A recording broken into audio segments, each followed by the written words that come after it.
Akala nila ay tuluyan na siyang gumuho. Akala nila ay naghihirap na siya ng lubusan. Inimbitahan ng pamilyang Elizalde si Sofia pabalik sa kanilang buhay sa iisang dahilan lamang, ang pagtawanan ang kanyang kasawian habang ang dati niyang asawa ay ikakasal sa isang mas bata at mas mayamang babae. Si Victoria Elizalde, ang malupit na matriarka ng pamilya, ay naghanda pa ng isang upuan para kay Sofia sa mesa ng mga katulong para lalong ipamukha ang kanyang kalagayan. Ngunit nagkamali siya ng malaki. Hindi niya alam na hindi nag-iisang darating si Sofia. Nang bumukas ang mga pinto ng simbahan, hindi pumasok si Sofia na lumuluha. Pumasok siya kasama ang kanyang tatlong magkakamukhang anak na lalaki na tila mga maliliit na kopya ng lalaking ikakasal. At ang lihim na itinago niya sa loob ng 4 na taon ay malapit nang gawing isang larangan ng digmaan ang perpektong kasalan na ito. Mabigat ang sobrang kulay krema at amoy mamahaling lavender perfume, isang amoy na kilalang-kilala ni Sofia Reyes. Iyon ang amoy ni Victoria Elizalde, ang babaeng ginawang impyerno ang kanyang buhay sa loob ng 3 taon. Nakatayo si Sofia sa foyer ng kanyang modernong penthouse na may mga glass wall sa gitna ng Bonifacio Global City, paulit-ulit na pinagbabaligtad ang sobre sa kanyang mga kamay. Perpekto ang pagkakasulat. Kumikinang ang gintong tinta sa ilalim ng ilaw mula sa chandelier. Sina G. Miguel Elizalde at Bebe Isabel Romualdez ay malugod kayong inaanyayahan. Mapakla ang tawa ni Sofia, walang bahid ng saya. Si Miguel, ang lalaking nangakong mamahalin siya habang buhay, ay tahimik lang na nanood habang unti-unting winawasak ng ina nitong si Victoria ang kanyang puso. Si Miguel, na pumirma sa kanilang papeles ng diborsyo 4 na taon na ang nakalipas nang hindi man lang siya tinitingnan sa mata at hinayaan na lang na ihagis ni Victoria sa paanan niya ang kakarampot na tseke para sa areglo na para bang nagbabayad lang sa isang katulong. Mami, sino po yon? Tumingin si Sofia sa ibaba. Si Leon, isa sa kanyang 4 na taong gulang na triplets, ay hinihila ang kanyang seda na pajama. Sa likod niya, sina Santiago at Mateo ay gumagawa ng isang kuta gamit ang mga unan sa carpet ng sala. Nakuha nila ang mga mata ni Miguel, matalas at kulay abo, at ang alon-alon nitong itim na buhok. Ngunit nakuha nila ang panga ni Sofia, ang kanyang katigasan ng ulo at ang kanyang mainit na puso. Mga sulat na hindi mahalaga lang ito, mahal ko, malumanay na sabi ni Sofia habang ginugulo ang buhok ni Leon. Pumunta ka na at makipaglaro sa mga kapatid mo. Pumunta siya sa kusina at inihagis ang imbitasyon sa ibabaw ng marble countertop. Ang kanyang assistant, isang matalinong babae na nagngangalang Jasmine, ay nag-angat ng tingin mula sa kanyang tablet. Hulaan ko, sabi ni Jasmine habang tinitingnan ang gintong sulat. Ang mga Elizalde. Si Victoria, pagtatama ni Sofia habang nagsasalin ng isang basong tubig para pakalmahin ang biglaang pagkirot ng kanyang tiyan. Iniimbitahan niya ako sa kasal ni Miguel sa susunod na Sabado sa mansyon ng mga Elizalde sa Forbes Park. Ngumisi si Jasmine. Hindi ba't pinalayas kanila na isang maleta lang ang dala? Bakit gusto nilang nandoon ka para magdiwang sila sa harap mo? Gusto ni Victoria na ipakita sa akin kung ano ang nawala sa akin, sabi ni Sofia habang tumitigas ang kanyang boses. Gusto niyang ipamukha sa akin na pakakasalan na ni Miguel si Isabel Romualdez, ang anak ng senador, galing sa lumang yaman. Ang tipo ng babae na laging gusto ni Victoria para sa kanya. Akala niya pa rin ako yung pobreng waitress na halos walang makain na nakilala ni Miguel 5 taon na ang nakalipas. Wala siyang alam. Lumapit si Sofia sa bintana at tinanaw ang buong siyudad. 4 na taon na ang nakalipas. Umalis siya sa mansyon ng Elizalde, sakay ng isang lumang sedan. Malaki ang tiyan at takot na takot. Hindi niya sinabi kay Miguel ang tungkol sa pagbubuntis. Bakit pa? Inakusahan siya ni Victoria na isang mukhang pera na tinrap lang si Miguel. Kung sasabihin niya ang tungkol sa pagbubuntis, kukunin ni Victoria ang mga bata o sisiguraduhin niyang walang makukuhang suporta si Sofia habang ginagawang isang legal na bangungot ang kanyang buhay. Kaya tumakas si Sofia. Naghirap siya, pero nakaligtas. At pagkatapos, naging matagumpay siya. Ginamit niya ang natitirang ipon niya para magtayo ng isang maliit na kumpanya sa marketing. Mahirap ang trabaho, 18 oras bawat araw habang nakasabit sa dibdib niya ang 3 sanggol. Ngunit dumating ang kanyang swerte, isang viral na ad campaign para sa isang higanteng kumpanya ng teknolohiya ang nagpasikat sa kanyang pangalan. Tapos isa pang kontrata. Ngayon, si Sofia Reyes ay hindi na lang isang waitress. Siya ang CEO ng Reyes and Associates, isa sa pinakahinahangaang kumpanya sa pagkonsulta sa branding sa bansa. Ang kanyang kabuang yaman ay marahil triple na ng paunti-unting yaman ng mga Elizalde kahit hindi nila ito alam. Para sa kanila, ang mga Elizalde pa rin ang maharlika at siya ay isang hamak na tao lamang. Nag-vibrate ang kanyang telepono, isang text mula sa isang hindi kilalang numero. Sana natanggap mo na ang imbitasyon, mababasa rito. Naisip ko lang na baka kailangan mo ng libreng pagkain. Black tie ang attire, pero subukan mo na lang mag-ayos kahit paano. Miguel. Tinitigan ni Sofia ang screen, hindi iyon si Miguel. Mahina si Miguel, pero hindi siya malupit. Halatang galing kay Victoria ang text na iyon. Akala nila nagugutom ako. Bulong ni Sofia, habang isang mabagal at mapanganib na ngiti ang gumuhit sa kanyang mukha. Napansin ni Jasmine ang tingin ng kanyang boss. Iyon ang tingin na nakukuha ni Sofia bago magsara ng isang multimilyong pisong kontrata. Sofia, anong iniisip mo? Kinuha ni Sofia ang imbitasyon. Hinaplos ng kanyang daliri ang naka-emboss na petsa. Gusto nila ng palabas, sabi ni Sofia, na naging isang bulong ang boses. Inimbitahan nila ang ex-wife para hiyain, para paupuin sa likod at pagtawanan. Gusto ni Victoria na patunayan na siya ang nanalo. Lumingon siya sa kanyang mga anak na nagtatawanan habang ginigiba ang kanilang unang nakuta. 3 gwapo at malulusog na tagapagmana ng pangalan ng Elizalde na itinago sa loob ng 4 na mahabang taon. Jasmine, mariing sabi ni Sofia, i-clear mo ang schedule ko para sa susunod na weekend at tawagan mo ang stylist ko. Kailangan ko ng damit. Hindi lang basta damit. Kailangan kong sandatang gawa sa seda. At ang mga bata, tanong ni Jasmine. Tiningnan ni Sofia ang kanyang mga anak. Magpatahi ka ng mga suit para sa kanila. Kung gusto ni Victoria ng isang family reunion, sa tingin ko, oras na para makilala niya ang kanyang mga apo. Ang mansyon sa Forbes Park ay tulad pa rin ng naaalala ni Sofia. Magarbo, marangya, at malamig. Ang malawak na damuhan ay perpektong natabasan. Isang malaking puting tolda ang itinayo malapit sa hardin, pinalamutian ng libu-libong puting rosas. Ito ay isang pagpapakita ng yaman na idinisenyo para makapang-intimidate. Sa loob ng isang silid paghahanda, inayos ni Victoria Elizalde ang kanyang kuwintas na diamante sa harap ng salamin. Siya ay 60 taong gulang na, ngunit mukhang 50 lang dahil sa cosmetic surgery. Matalas ang kanyang mga mata, parang isang mandaragit. Nandito na ba siya? Tanong ni Victoria nang hindi lumilingon. Si Miguel, na nakatayo sa tabi ng bintana sa kanyang tuksedo, ay mukhang maputla. Pinaikot-ikot niya ang kanyang baso ng whiskey, bahagyang nanginginig ang kanyang kamay. Hindi ko alam, ma. Sa tingin ko, masamang ideya pa rin ito. Bakit pa natin iimbitahan si Sofia? Masyadong mababaw. Ito ay para magkaroon ng pagsasara, Miguel. Singhal ni Victoria, humarap sa kanya. Ito ay isang paalala. Perpekto si Isabel. Galing siya sa tamang pamilya. May mga koneksyon siya. Si Sofia ay isang pagkakamali, isang mantsa sa ating kasaysayan.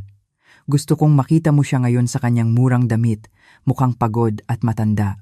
At gusto kong ma-realize mo kung gaano kalaki ang nailigtas ko sa iyo. Hindi pa rin siya nagre-reply sa text, bulong ni Miguel. Baka hindi na siya darating. Darating siya, sabi ni Victoria nang may panunuya. Ang mga taong tulad niya ay hindi kailanman tumatanggi sa libreng inumin at pagkakataong makihalubilo sa alta sosyedad. Inilagay ko siya sa talahanayan. 19 Nina, sa tabi ng pinto ng kusina at malapit sa banyo. Bumuntong hininga si Miguel at tumingin sa mga bisitang dumarating sakay ng kanilang mga Bentley at Rolls Royce. Mahal niya si Isabel. Oo naman, maganda siya, ligtas at aprobado ng kanyang ina. Ngunit may isang maliit na bahagi sa kanya na naiisip pa rin si Sofia.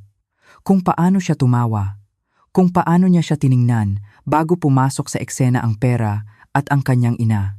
Samantala, isang milya ang layo, isang convoy ng 3 itim na Toyota Land Cruiser ang papalapit sa mansyon. Nakasakay sa nangungunang sasakyan, nanatiling kalmado si Sofia. Suot niya ang isang damit na mas mahal pa sa isang karaniwang kotse, isang custom-made na Versace gown na kulay emerald green na may bukas na likod at yumayakap sa kanyang katawan na parang likidong salamin.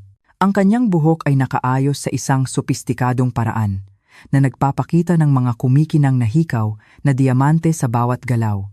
Ngunit ang mga tunay na nakakaagaw pansin ay nasa tabi niya. Sina Leon, Santiago at Mateo ay nakaupo sa kanilang mga car seat, mukhang maliliit na prinsipe. Nakaternong velvet suit sila. Si Leon ay naka-midnight blue, si Santiago ay naka-burgundy, at si Mateo ay naka-forest green. Mukha silang elegante, mukha silang makapangyarihan. Naaalala niyo ba ang pinraktis natin? Tanong ni Sofia habang nililingon sila. Maging magalang, sabi ni Leon. Huwag tatakbo, dagdag ni Santiago. Manatiling magkakasama. Pagtatapos ni Mateo.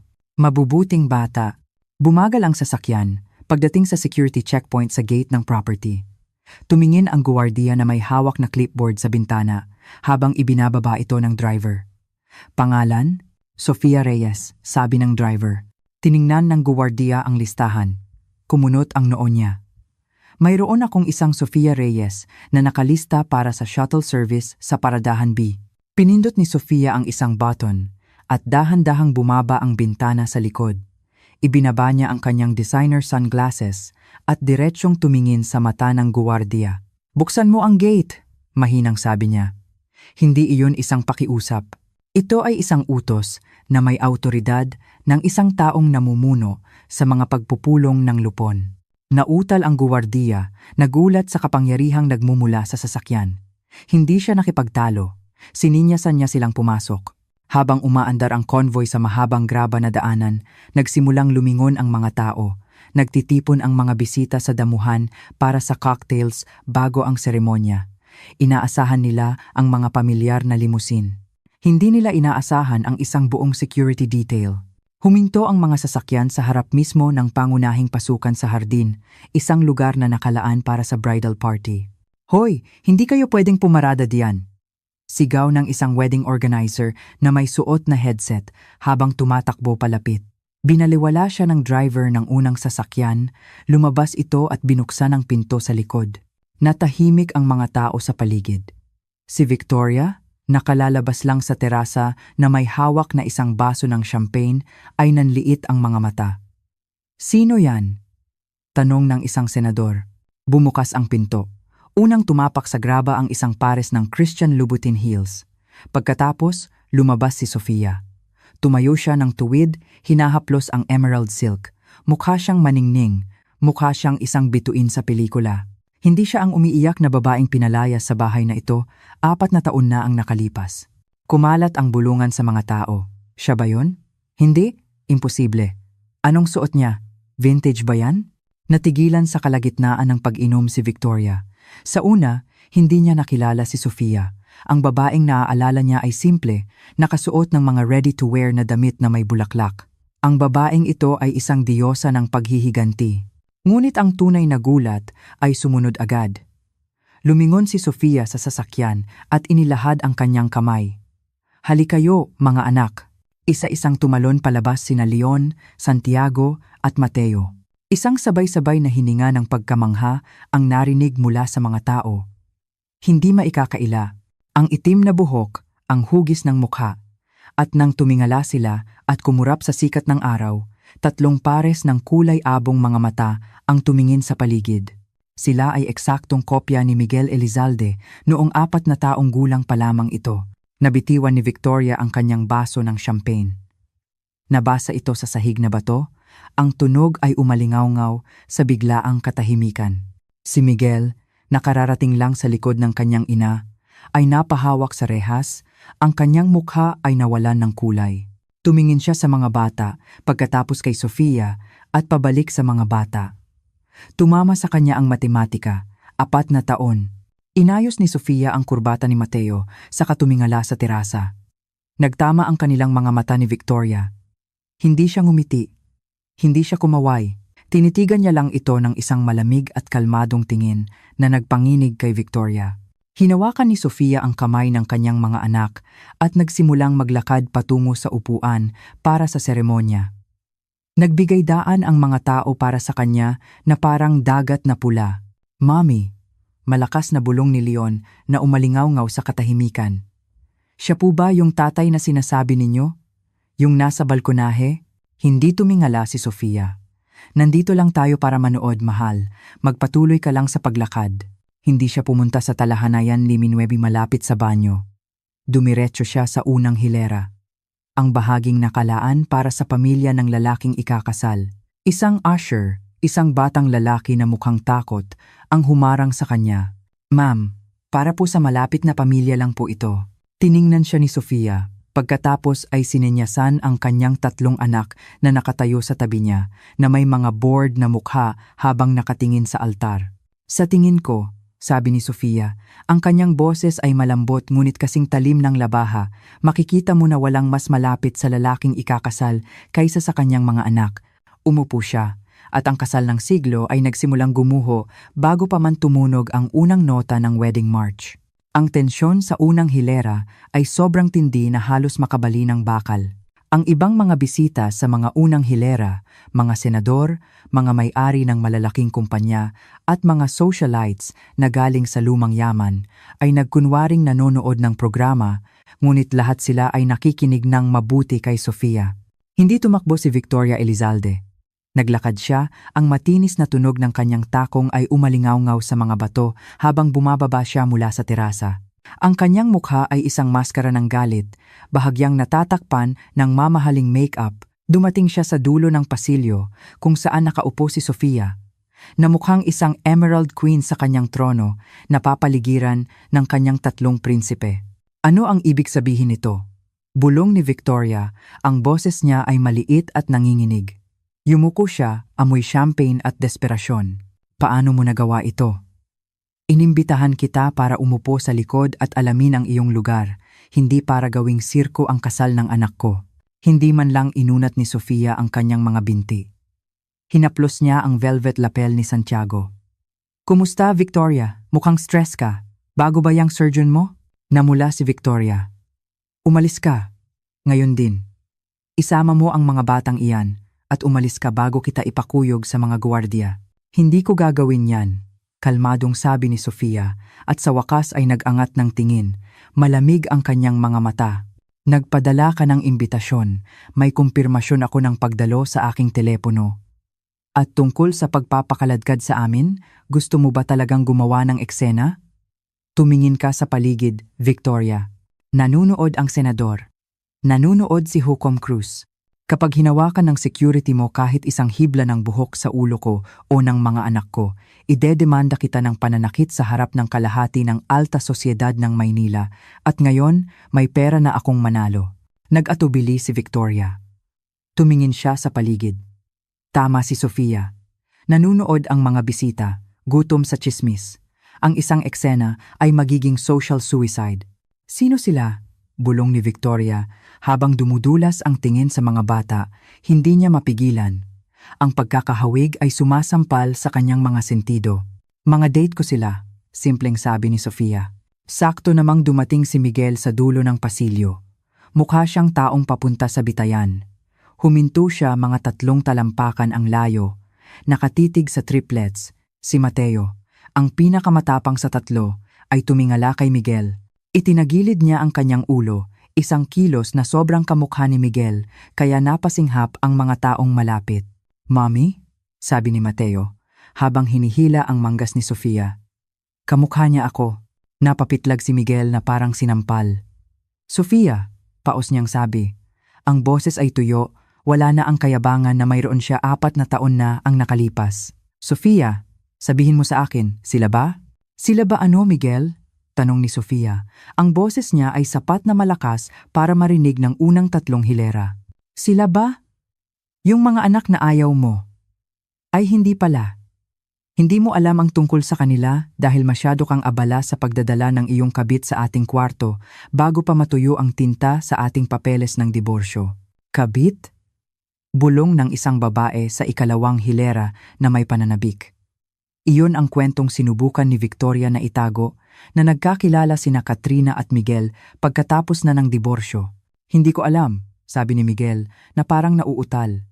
Tiningnan niya si Leon, tapos si Santiago, tapos si Mateo. Nakita niya ang kanyang panga, ang kanyang kilay. Nakita niya ang tatlong buhay na pamana ng Elizalde na nakatitig sa kanya. Nangingilid ang luha ni Miguel. Ilang taon na sila? 4, sabi ni Sofia. Kakaapat lang nila noong nakaraang linggo. Madali lang ba ang matematika, Miguel, o kailangan mo ng calculator? Ito ay isang panloloko, sabat ni Victoria, na pumagitna kay Miguel at sa mga bata. Hinawakan niya ang braso ni Miguel, ang kanyang mga kuko ay bumaon sa kanyang suit. Huwag kang maging tanga, Miguel.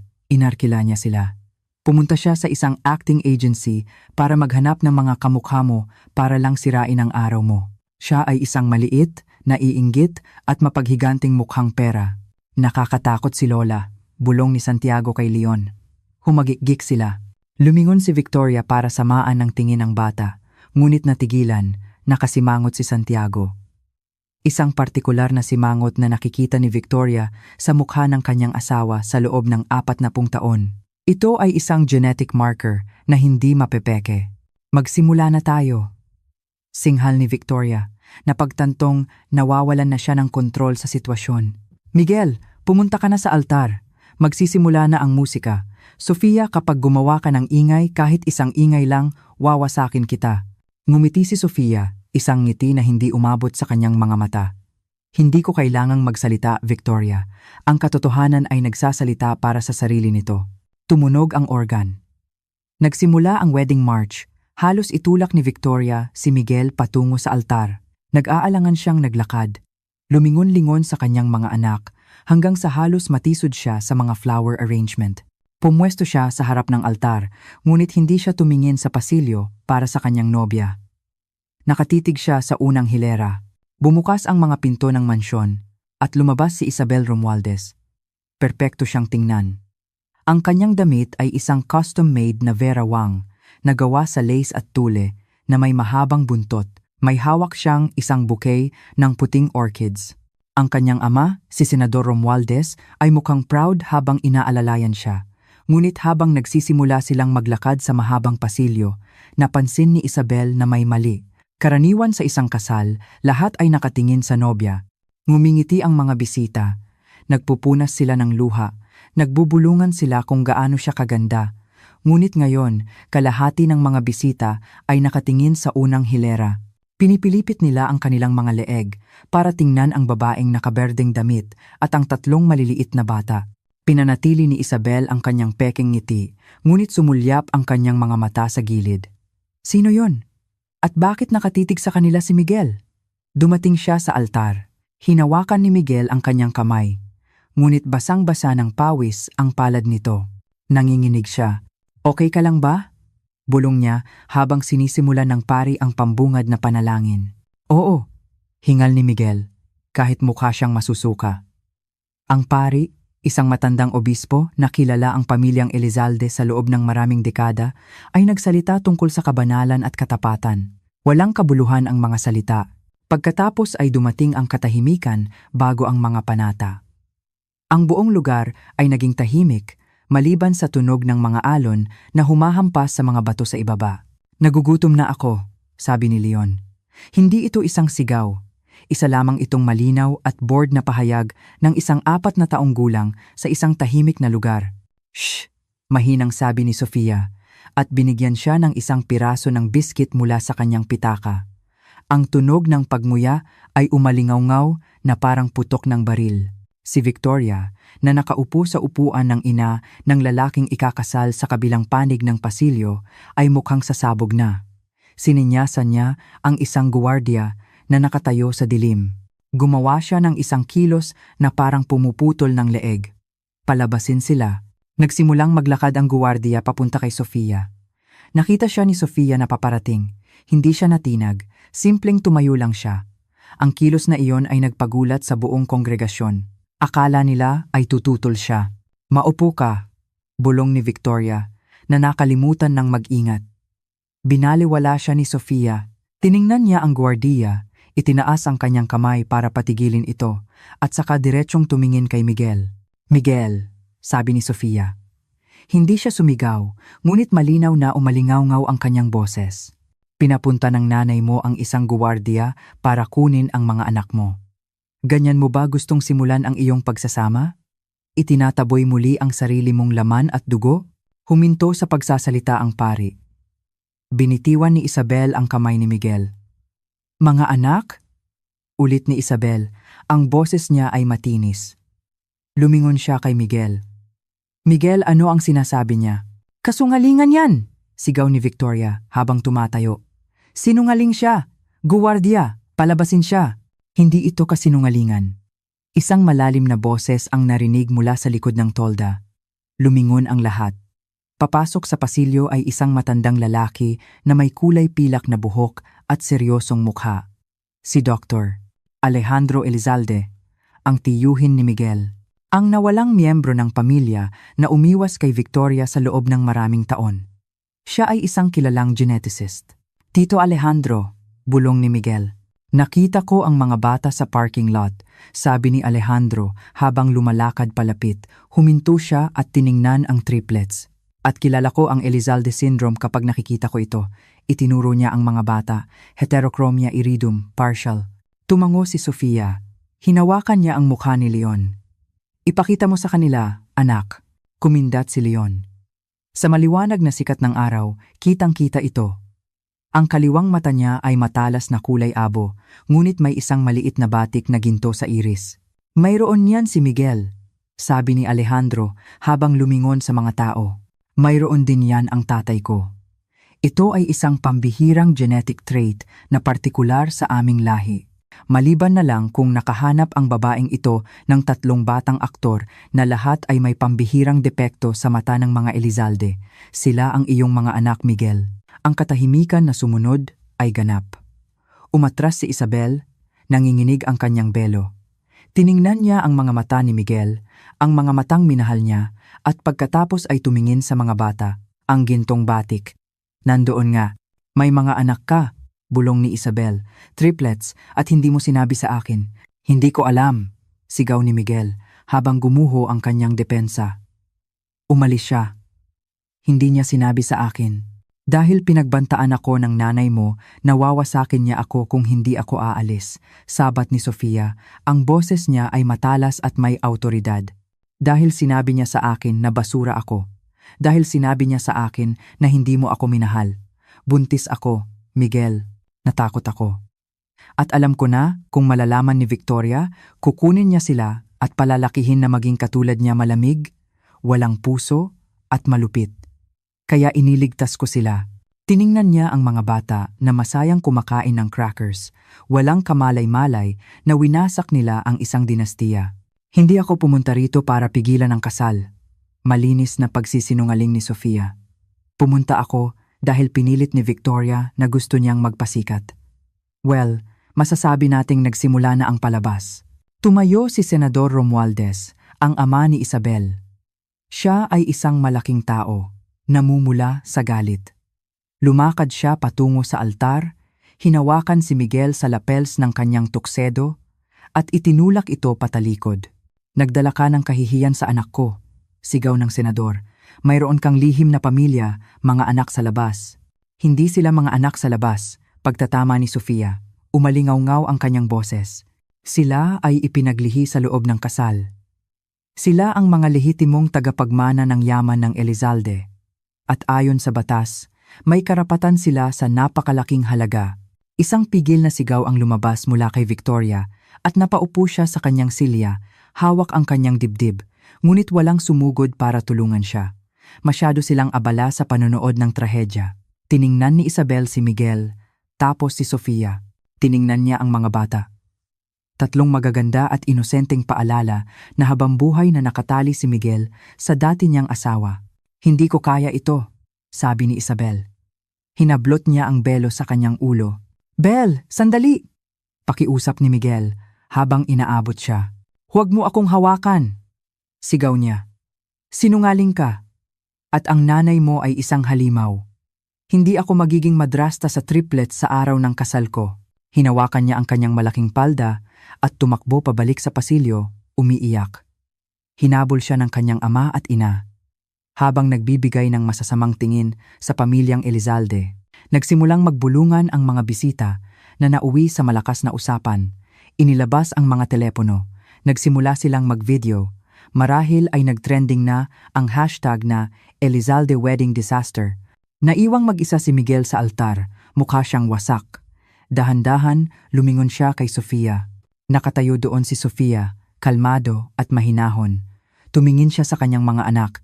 "Well," sabi ni Sofia habang sumusulyap sa kanyang relo na may diamante. "Mas mabilis kaysa sa inaasahan ko." "Mga anak, magpaalam na kayo sa tatay nyo." "Bye, tatay." Masayang kumaway si Mateo habang may biskit sa bibig. Tumalikod si Sofia. Ang kanyang emerald gown ay umikot sa paligid niya at nagsimulang maglakad, akay ang kanyang mga anak pabalik sa pasilyo patungo sa labasan. Ngunit hindi pa tapos ang drama. Nang nasa kalagitnaan na siya ng pasilyo, umalingaw-ngaw ang boses ni Miguel, desperado at basag. "Sandali, Sofia. Pakiusap. Huwag mo silang ilayo." Tumalon siya mula sa plataporma at hinabol siya. Huminto si Sofia. Hindi siya agad lumingon. Sininyasan niya ang driver ng nangungunang Land Cruiser na maghintay, tapos sininyasan niya si Jasmine na isakay ang mga bata sa sasakyan. "Sumama muna kayo kay Tita Jasmine," mahina niyang sabi. Kailangan lang ni Mommy sabihin ang huling salita. "Sasama ba yung malungkot na lalaki?" tanong ni Leon, habang nililingon si Miguel na tumatakbo sa damuhan. "Oo anak, pumasok na kayo, manood kayo ng Bluey sa screen." Nang sumara ang mabigat na pinto, na ikinulong ang mga bata sa loob ng soundproof at bulletproof na sasakyan, huminto si Miguel sa graba. Humihingal siya, magulo ang buhok at pawis ang noo. "Sofia," sabi niya habang inaabot ang kamay ngunit hindi siya hinawakan. Tumingin siya sa tinted na bintana ng SUV. Sila ba talaga ang sa akin?" Dahan-dahang lumingon si Sofia. "Sila ay sa akin, Miguel. Ako ang nag-alaga sa kanila. Ako ang nagsilang sa kanila. Ako ang nagpakain sa kanila. Ako ang nagpuyat sa tabi nila noong nilalagnat sila. Ikaw, isa ka lang tagapagbigay ng similya." "Nandyan sana ako," umiiyak na sabi ni Miguel, nanginginig ang boses. Kung nalaman mo, pinilit sana ng nanay mo na magpapagsusuri ng DNA bago pa sila isilang," malamig na sabi ni Sofia. "Kakaladkarin niya ako sa korte. Stress niya ako, nang husto na baka mawala pa sila sa akin. Hindi ko isusugal ang buhay nila para sa ego mo." Dumating si Victoria, inaalalayan ng 2 guwardiya, ngunit hindi na siya sumisigaw. Humihingal siya, ang mukha niya ay puno ng kalkulasyon. Tiningnan niya ang mga mamahaling SUV, tunay na tiningnan sa unang pagkakataon. Napansin niya ang security detail. Napansin niya ang alahas ni Sofia. "Itinago mo ang mga apo ko," sabi ni Victoria. Ang boses niya ay mababa at mapanganib. "Ninakaw mo ang mga tagapagmana ng Elizalde. Pinrotektahan ko ang aking mga anak mula sa isang nakalalasong kapaligiran," pagtatama ni Sofia.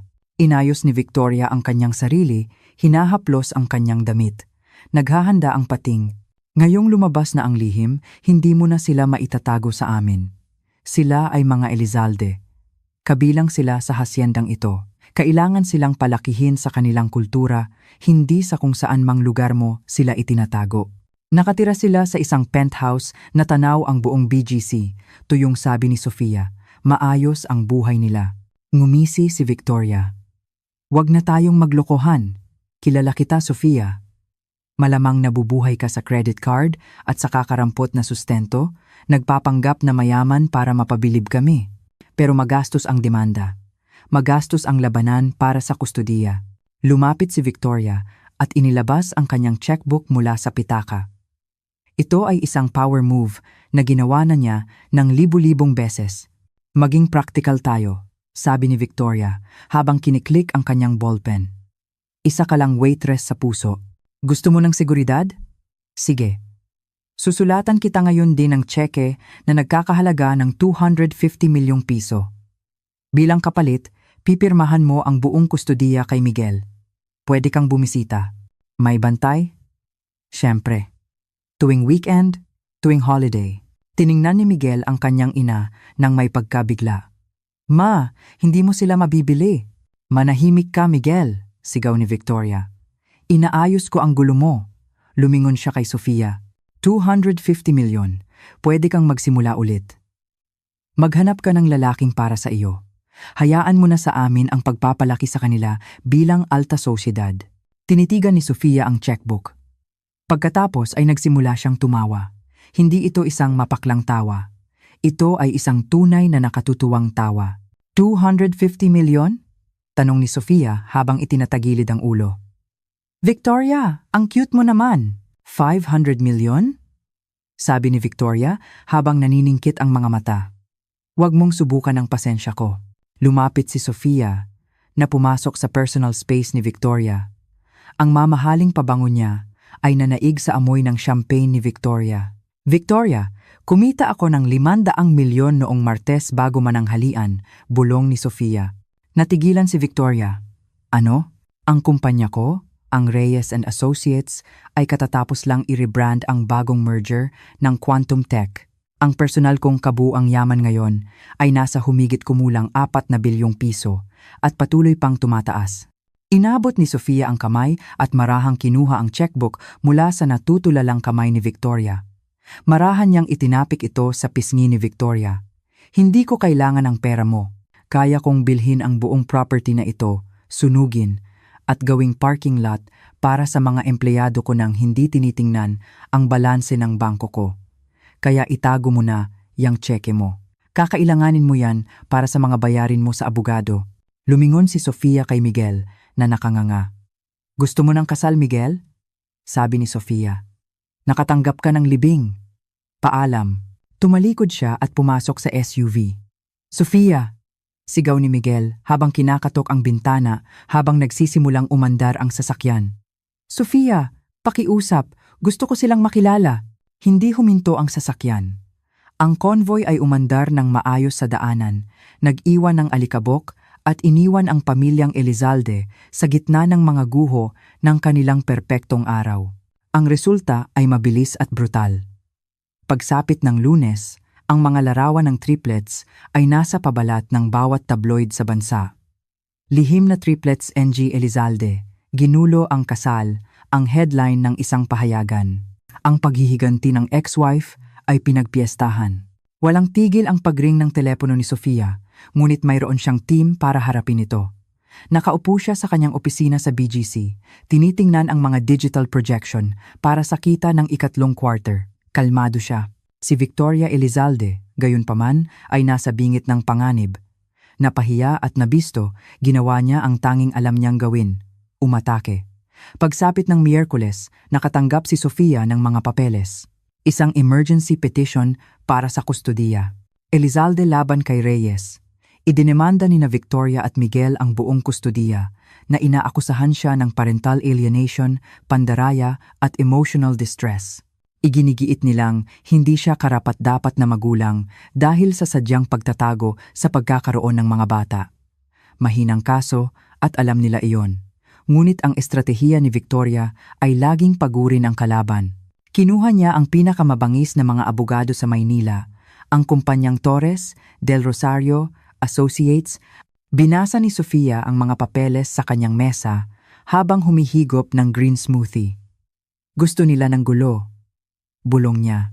Nakatakda ang deposisyon sa Biyernes, sabi ni Jasmine habang tinitingnan ang kalendaryo. Gusto nilang pumunta ka sa Makati. Sinusubukan nilang guluhin ang negosyo mo. Mag-book ka ng private jet, sabi ni Sofia, at tawagan mo ang abogado ko. Sabihin mo sa kanya na dalhin ang pulang folder. Biyernes. Ang conference room sa Torres, Del Rosario, Associates sa Makati ay gawa sa mahogany at amoy pananakot. Si Victoria ay nakaupo sa dulo ng mesa, mukhang kampante. Si Miguel ay nasa tabi niya, mukhang pagod at hindi nakapag-ahit. Ilang araw na siyang hindi natutulog. Pumasok si Sofia, suot ang isang puting power suit na mas mahal pa sa kotse ng abogado. Umupo siya sa tapat nila. Binibining Reyes, simula ng abogado ni Victoria, isang lalaking nagngangalang Attorney Torres na may ngiting parang ahas. Inaamin mo ba na sadyang itinago mo ang pagkakaroon ng 3 anak sa kanilang biolohikal na ama? Inaamin ko na pinrotektahan ko ang aking mga anak mula sa isang pamilya na may dokumentadong kasaysayan ng emosyonal na pang-aabuso. Kalmadong sabi ni Sofia, habang nakatitig kay Victoria. Pagtutol, sabi ni Torres. Espekulasyon. Hindi iyon espekulasyon, sabi ni Sofia habang itinutulak ang isang folder sa mesa. Ito ay pampublikong tala. Ang diborsyo ni Victoria sa kanyang unang asawa, ang restraining order, ang mga testimonya mula sa 3 dating yaya na nagdedetalye ng verbal na pang-aabuso. Nanigas si Victoria. Wala iyong kinalaman. Wala ba? Tanong ni Sofia. Pinag-uusapan natin ang kapakanan ng mga bata, tama? Maaaring makita ng isang hukom na mahalaga na ang lola na humihingi ng kustudiya ay may kasaysayan ng pagkulong sa mga bata sa atik para sa disiplina. Lumingon si Miguel sa kanyang ina. Ginawa mo yon, ma? Nagsisinungaling siya. Sigaw ni Victoria. Mayroon akong mga notaryadong affidavit, sabi ni Sofia. Ang boses ay mahinahon. Mula sa dati mong yaya, Miguel. Si Yaya LV. Naaalala mo ba siya? Ang mahal na mahal mo? Ang tinanggal ni Victoria dahil masyado ka raw niyang niyayakap? Namutla si Miguel. Naalala niya si Yaya LV. Naalala niya ang pag-iyak noong umalis ito. Ito ay isang paninirang puri. Sabat ni Attorney Torres, sinusubukang bawiin ang kontrol. Binibining Reyes, ang katotohanan ay nananatili. Ang pamilyang Elizalde ay isang lumang lahi. Makakapagbigay sila ng mga oportunidad, edukasyon, koneksyon, isang pamana na hindi mo kayang ibigay. Nagpapatakbo ka ng isang kumpanya sa marketing. Ang mga Elizalde ay nagtayo ng mga hasyenda ng bansang ito. Tumawa si Sofia. Ibinenta ng mga Elizalde ang huling hasyenda noong 1995 at ayon sa aking financial analysis team, nauubos na ang pera.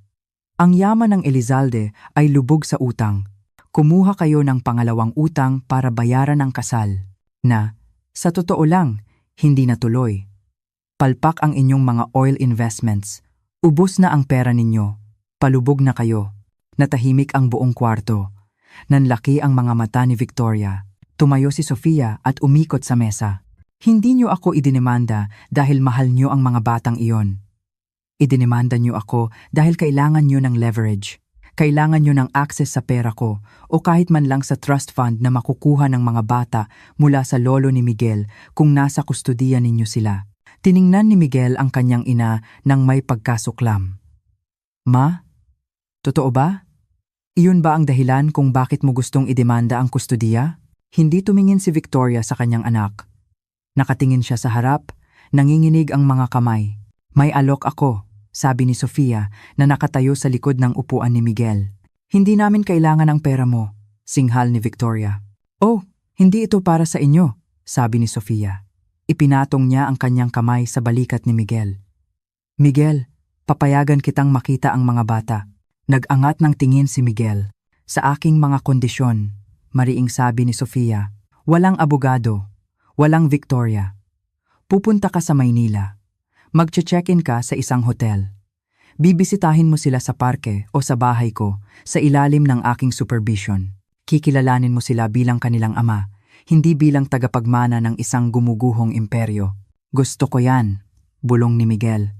At ikaw, sabi ni Sofia habang itinuturo ang kanyang daliri kay Victoria. Iuurong mo ang kasong ito ngayon din.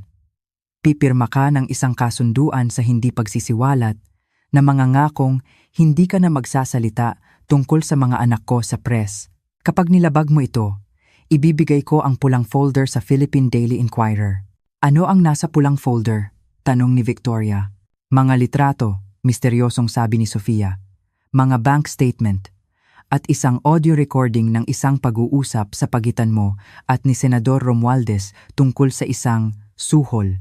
Namula si Victoria na aalala ang suhol na ibinigay niya sa senador para masiguro ang kasal. Kung lalabas iyon, hindi lang ito iskandalo. Ito ay kulungan. Pirmahan mo na ang mga papeles, ma. mahinang sabi ni Miguel. Tumayo siya. Pirmahan mo na. Miguel, tinatapon mo ang iyong pamana. Iyak ni Victoria. Ang pamana ko ay nasa BGC, sabi ni Miguel. Ang pamana ko ay 3 maliliit na bata na hindi ko man lang nakilala. Tumingin si Miguel kay Sofia. Pipirma ako. Iuurong ko ang kaso. Gusto ko lang silang makita. Tumango si Sofia. Kung gayon, may kasunduan na tayo. Tumalikod siya para umalis, ngunit huminto sa pinto. At Victoria. Tumingin ang matandang babae. Mukhang talunan. Binili ko ang sanla sa property mo kaninang umaga. Ngumiti si Sofia. Technically, nakatira ka sa bahay ko ngayon. Huwag kang mag-alala, hindi kita agad palalayasin. Siguraduhin mo lang na laging natatabasan ang damo. Lumabas si Sofia at iniwang bukas ang pinto. Ang tunog ng kanyang takong ay umalingaw-ngaw sa pasilyo tulad ng isang sigaw ng ganap na tagumpay. Ngunit habang tapos na ang legal na laban, nagsisimula pa lang ang emosyonal na laban. Papunta si Miguel sa Maynila at alam ni Sofia na ang pagpapakilala ng isang ama sa 3 anak na hindi pa siya nakikilala ay mas mahirap kaysa sa anumang laban sa boardroom na naranasan niya. Makalipas ang 2 linggo, mahina at tuloy-tuloy ang ulan sa Maynila na tumatama sa malalaking bintana ng penthouse ni Sofia. Malayo ito sa perpekto at maaraw na ganda ng Forbes Park, ngunit para kay Sofia, ito ang tunog ng tahanan. Nakatayo siya sa tabi ng kitchen island, pinapanood ang indicator ng elevator na umakyat. Ika, 30 palapag. Ika, 31 palapag. Darating na po ba siya? Tanong ni Leon. Nakaupo siya sa carpet, inaayos ang kanyang mga laruang kotse ayon sa perpektong pagkakasunod-sunod ng kulay, isang ugali na tiyak na nakuha niya sa kanyang lolo kahit na hindi ito aaminin ni Sofia. Oo anak, malapit na siya, sabi ni Sofia. Kalmado ang boses, kahit na mabagal at mabigat ang tibok ng kanyang puso. 2 araw niyang inihanda ang mga bata. Hindi niya sinabi sa kanila, titira na dito ang tatay niyo. Sinabi lang niya, bibisita si Miguel, siya ang tatay niyo at gusto niyang makipaglaro sa inyo. Pinababa niya ang kanilang mga inaasahan. Kung hindi tumupad si Miguel o kung siya ay magiging awkward at malamig tulad ng kanyang ina, ayaw niyang mabigo ang mga bata. Tumunog ang elevator. Bumukas ang mga pinto. Lumabas si Miguel Elizalde. Iba ang itsura niya. Wala na ang tuksido. Pinalitan ng isang madilim na sweater at maong na mukhang bagong-bago, na para bang kumuha siya ng isang personal shopper para bilhan siya ng casual na damit pang ama para sa okasyon. May dala siyang 3 magkakatulad na gift bag. Nanginginig ang kanyang mga kamay. Tiningnan niya si Sofia. Pagkatapos ay dumaan sa kanya papunta sa sala, kung saan 3 pares ng kulay abong mga mata ang nakatitig sa kanya ng walang kurap. Hi, sabi ni Miguel. Bahagyang nanginginig ang boses. Hi Miguel, sabi ni Sofia habang nakakrus ang mga braso. Hindi niya siya niyakap. Hindi niya siya inalok ng maiinom. Siya ang bantay. Hubarin mo ang sapatos mo sa may pinto. Hindi kami nagsasapatos sa loob ng bahay. Oo. Siyempre. Nag-abala si Miguel sa kanyang mamahaling sapatos, halos matisod. Maayos niyang inilagay ito sa rack, saka pumasok sa sala, pakiramdam na parang isang trespasser. Huminto siya mga 5 talampakan ang layo mula sa mga bata, tumayo ang triplets. Nakaterno silang dinosaur t-shirts. Si Mateo, ang leader, ay lumapit. Itinagilid niya ang kanyang ulo, pinag-aaralan ang mukha ni Miguel. Ikaw, yung nasa damuhan, sabi ni Mateo. Yung tumatakbo, nagulat si Miguel. Oo, ako nga yun. Ako si Miguel, sabi ni Mami. Tatay ka raw namin, sabi ni Santiago, na sumisilip mula sa likod ni Leon, parang sa mga libro. Oo, bulong ni Miguel. Lumuhod siya para maging ka-level nila. Ito ay 1 kilos ng pagpapakumbaba, 1 kilos na sesermonan sa kanya ni Victoria. Ang mga Elizalde ay hindi lumuluhod, sasabihin niya. Ngunit wala dito si Victoria. Hindi ko alam na nandyan kayo, sabi ni Miguel. Ang boses niya ay puno ng emosyon. Kung nalaman ko lang, mas maaga sana akong dumating. May dala ako para sa inyo. Itinulak niya ang mga gift bag. Tumingin ang mga bata kay Sofia. Tumango siya. Pinunit nila ang mga bag. Sa loob ay may mga collectible na modelong tren. Mamahalin, marupok, hindi talaga para sa 4 na taong gulang. Tren! Sigaw ni Leon habang kinukuha ang locomotive. Agad niyang sinubukang igulong ito sa carpet at isang maliit na palamuti ang nabali. Ang unang instinct ni Miguel ay mapangiwi. Pinalaki siya sa isang museo kung saan bawal hawakan ang mga bagay, ngunit nahuli niya ang babalang tingin ni Sofia. Okay lang, mabilis na sabi ni Miguel. Dapat masira yan para maayos natin. Kaya mong ayusin? Tanong ni Leon habang inaabot ang piraso. Tiningnan ni Miguel ang maliit na piraso ng plastik. Hindi pa siya nakapag-ayos ng laruan sa buong buhay niya. Mayroon siyang mga tauhan para doon. Ngunit tiningnan niya ang umaasang mukha ng kanyang anak, isang salamin ng kanyang sarili. Pwede kong subukan, sabi ni Miguel. May pandikit ka ba? Ako, may pandikit. Sigaw ni Mateo at tumakbo sa isang drawer ng mga art supplies. Sa sumunod na oras, pinanood ni Sofia ang isang kakaibang eksena. Ang tagapagmana ng imperyo ng Elizalde, isang lalaking sinanay na mamahala ng mga korporasyon at akitin ng mga senador, ay nakaupo sa sahig, puno ng glitter glue. Sinusubukang ayusin ang isang laruang tren habang 3 maiingay na bata ang umaakyat sa kanya. Awkward siya. Hindi niya alam kung paano sila kausapin. Gumagamit siya ng malalalim na salita. Nanigas siya nang bigla siyang yakapin ni Santiago, ngunit sinubukan niya. Nakatira ka ba sa kastilyo? Tanong ni Santiago, habang nakasakay sa likod ni Miguel. Parang ganon, bulong ni Miguel. Isang malaking bahay, pero napakatahimik. Bakit tahimik? Dahil walang mga batang lalaki doon, sabi ni Miguel. Tumingala siya kay Sofia, namumula ang kanyang mga mata. Napakatahimik. Naramdaman ni Sofia ang isang maliit na bitak sa kanyang harang. Lumapit siya at umupo sa sofa malapit sa kanila. Oras na para mananghalian. Anunsyo niya. Sino ang may gusto ng grilled cheese sandwich? Ako! Sabay-sabay na sabi ng mga bata. Ako rin, mahinang sabi ni Miguel. Kumain sila sa kitchen counter. Pinanood ni Miguel ang mga bata na kumain, na para bang nabighani sa paraan ng paghawak nila sa kanilang mga sandwich, sa paraan ng kanilang pagtawa, sa paraan ng pag-aagawan nila sa asul na baso. Nakuha nila ang ilong mo, sabi ni Miguel kay Sofia, at ang tawa mo. Nakuha nila ang katigasan ng ulo mo, sagot ni Sofia. At ang mga mata mo. Ibinaba ni Miguel ang kanyang sandwich. Sofia, alam kong hindi ko na mababago ang nakalipas na 4 na taon. Alam kong mahirap ang nanay ko. Ang mahirap ay isang magalang na salita para sa isang sociopath, komento ni Sofia. Mag-isa na lang siya ngayon, sabi ni Miguel. Pagkatapos ng kasal, pagkatapos umalis ni Isabel, naging walang laman ang bahay. Halos hindi na siya kinakausap ng mga katulong. Nakaupo lang siya sa library at nakatitig sa pader. Takot siyang, kunin mo ang property. Kaya ko naman, sabi ni Sofia. Hindi na siya gagawa ng gulo, tango ni Miguel. Sinabi ko sa kanya na kung kokontakin kanya o susubukang magdemanda ulit, puputulin ko na ng tuluyan ang ugnayan namin. Tapos na ako, Sofia. Ayoko nang maging puppet niya. Tiningnan niya ang mga batang nagbabalanse ng kutsara sa kanilang mga ilong. Nawala sa akin ang lahat, bulong ni Miguel. Ang kanilang mga unang hakbang, mga unang salita.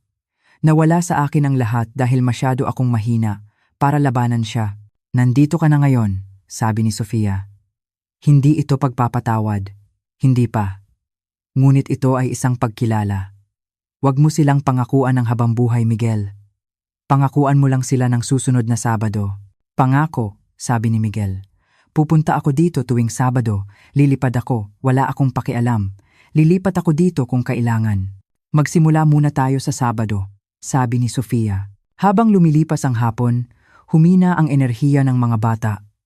Oras na para sa siesta. Isa-isa, kinusot nila ang kanilang mga mata at yumakap kay Sofia. Binuhat ni Sofia si Santiago.